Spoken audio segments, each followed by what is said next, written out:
Hey everybody, I hope you're having a fantastic weekend. I wanted to reflect on yesterday's interview that I had with Adria Wilkins, who has a new book coming out called The Joy Box Journal. She embodies everything that this book communicates about living your life with intentional joy. Now, lest you think from her exuberant personality and radiant smile that Adria has already had a whole life of easiness and this joy comes to her without any effort. Let me assure you, she has been through it. She went through a lot of suffering and pain and learned how to cultivate joy intentionally in the midst of life's muckiness. She actually had a child unexpectedly who was born with spina bifida. This child died at the age of 3. How heartbreaking that must have been for her.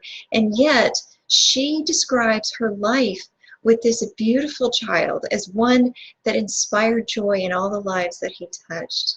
What a wonderful legacy this child left, and she wanted to share that legacy with others. And while the book isn't about her son, it is about how to take practical steps and learn how to journal and create random acts of kindness and cultivate a thankfulness attitude and begin to intentionally fight for the joy that you can live in every day instead of the negativity that is our human default system. Now, on my blog today, I reference a lot of scientific references that communicate that same message. We are people who trend toward negatives, but we are also people who experience medical, emotional, psychological, and relational benefits from smiling, from choosing joy over negativity, from overcoming our victim mentalities and beginning to turn that over and change our mindsets to live with intentional gratitude and joy.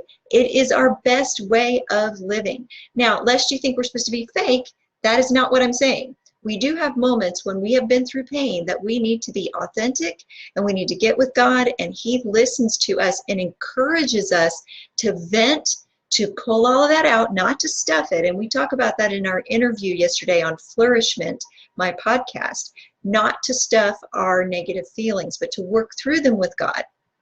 Yet, we're not going to dwell in that mucky place forever. We work through it and we move past it, and we use that material to grow a life that flourishes from those places of pain. With those places of pain continuing to occur in our lives, we can continue to cultivate joy. So if you want to learn more, I have a longer post on my blog. I also have the Flourish-Meant podcast, and those links will be included here and on my blog at tinayeager.com. So I hope that you visit both of those wonderful places and check out Adria Wilkins, because she is definitely worth knowing and following. I love her to pieces, and I love all of you. I hope you have a wonderful and blessed weekend. Oh, one more thing. Today is the last day for the discount this week on my release week for Beautiful Warrior. So if you're interested in getting a book on how to develop divine esteem in your life as women, to fulfill your purpose, to have significance that is real and true and sticks for you, and to have a sense of identity that is strong and purposeful and full of esteem instead of shame. A Beautiful Warrior, Finding Victory Over the Lies Against You, launched on Monday. So this is the end of release week now, but you can get 20% off still today with the code capital warrior and the number 20 all together. All caps Warrior and then the number 20 tagged right on, and go on to New Hope Publisher's site and you can order Beautiful Warrior today at that 20% discount. So I hope that benefits you, and I look forward to seeing you again next time. You have a blessed and warrior-like weekend. Goodbye.